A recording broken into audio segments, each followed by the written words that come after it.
You've earned every gray hair, every laugh line, every moment of the wisdom you carry today. By 60, you've raised families, built careers, weathered storms, and learned lessons that can't be taught in any classroom. You've given so much of yourself to others, your children, your parents, your partners, your friends, your colleagues. But here's what nobody tells you. This next chapter isn't about giving until you're empty. It's about choosing carefully who deserves access to your time, your energy, and your peace. Your days of tolerating toxic behavior out of politeness or obligation? Those days can be over if you choose. You no longer need to accept treatment that leaves you feeling drained, anxious, or undervalued. The truth is, some people will take everything you offer and still ask for more. They'll disguise their demands as friendship or family duty, but the result is always the same. You're left exhausted while they move on, unaffected. Your energy isn't unlimited anymore, and that's not weakness. That's reality. Every interaction is an investment, and you deserve returns of respect, reciprocity, and genuine connection. Today, I'm sharing 9 types of people you need to recognize and avoid. And the first one? They're called energy vampires, and you probably have at least one in your life right now. Energy vampires. They're the people who leave you feeling completely depleted after every interaction, as if they've literally sucked the life force right out of you. You know exactly who I'm talking about. It's the friend who calls and immediately launches into a 45-minute monologue about everything wrong in her life. Her ungrateful children, her inconsiderate neighbors, her aching joints. But the moment you try to share something from your own life, she barely pauses before redirecting the conversation back to herself. It's the relative who shows up unannounced, dumps all their problems on your kitchen table, expects you to solve them or at least absorb their distress, then leaves without once asking how you're doing. You're left sitting there, emotionally wrung out, while they've somehow transferred all their heaviness onto your shoulders. Energy vampires create drama where none exists. They catastrophize minor inconveniences into major crises. They need constant reassurance, constant attention, constant emotional labor from you. And here's the critical part. They never reciprocate. When you need support, they're suddenly unavailable, dismissive, or they somehow turn your struggle into something about them. After spending time with an energy vampire, you might feel anxious, irritable, or exhausted for hours or even days. Your blood pressure rises. Your peace evaporates. The joy you woke up with has vanished. But energy vampires often disguise themselves as simply negative people. So let's be more specific about what chronic negativity actually looks like. The chronic complainer.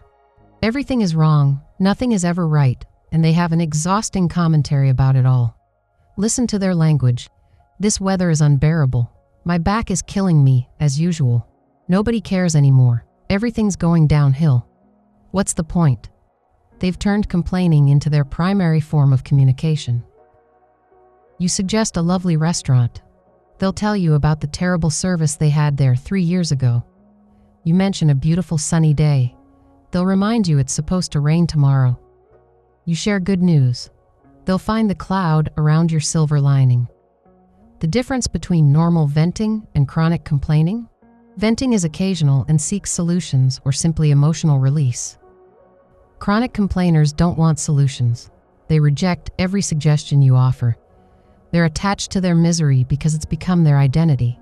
And here's the danger. Negativity is contagious. Spend an hour with a chronic complainer and notice how you feel afterward. You'll find yourself focusing on what's wrong instead of what's right. Their pessimism seeps into your thinking like water staining wood.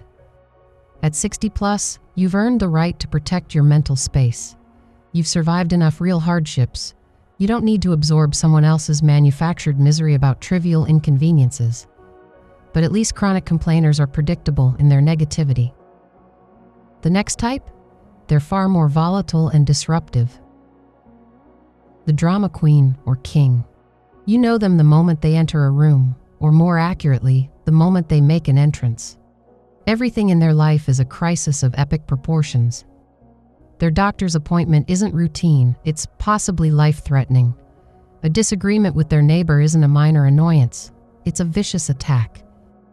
They didn't just have a bad day, they had the worst day anyone has ever experienced.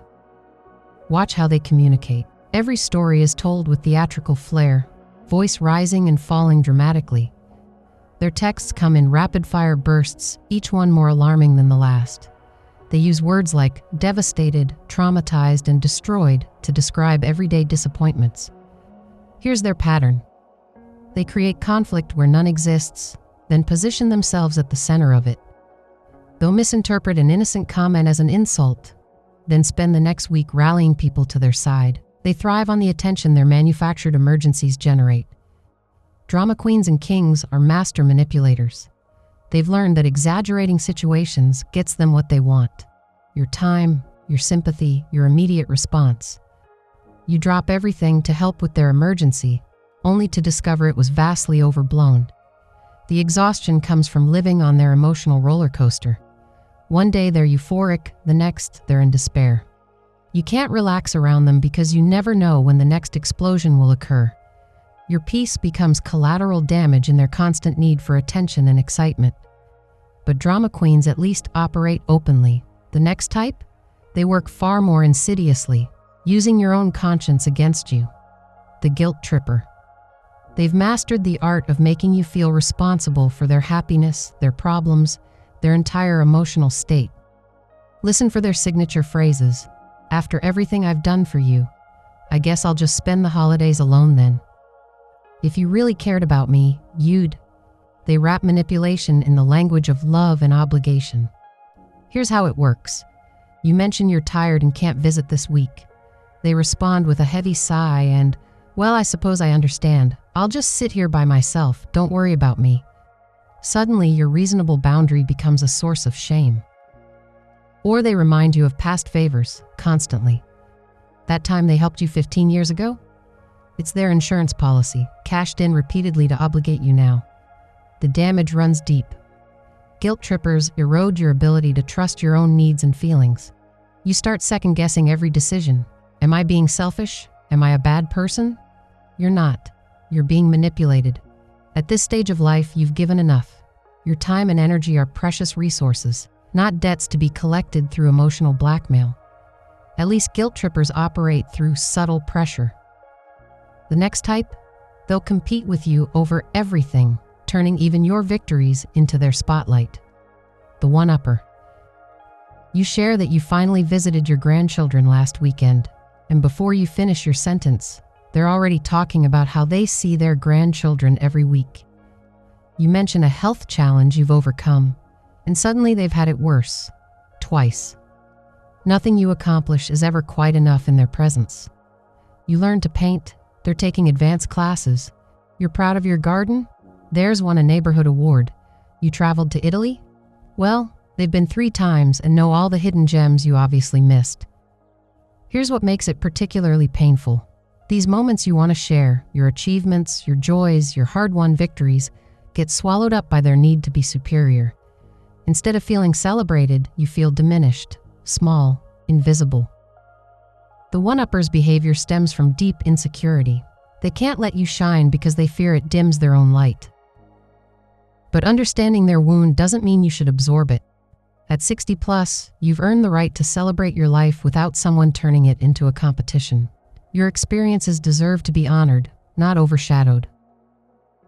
The one-upper at least announces themselves clearly.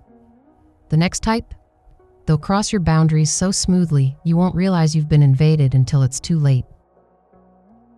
The boundary violator. They show up unannounced at your door, expecting you to drop everything. They ask deeply personal questions about your finances, your health, your relationships, then act offended when you don't answer. They rifle through your belongings when visiting, read your mail on the counter, or invite themselves along to appointments you never mentioned they could attend. I'm just concerned about you, they say. But concern respects boundaries. Intrusion doesn't. They call repeatedly when you don't answer immediately. They push for explanations when you say no, as if no is merely an opening negotiation. You say you need space and they text you 10 times asking if you're angry. You close a door for privacy and they knock every few minutes to check on you.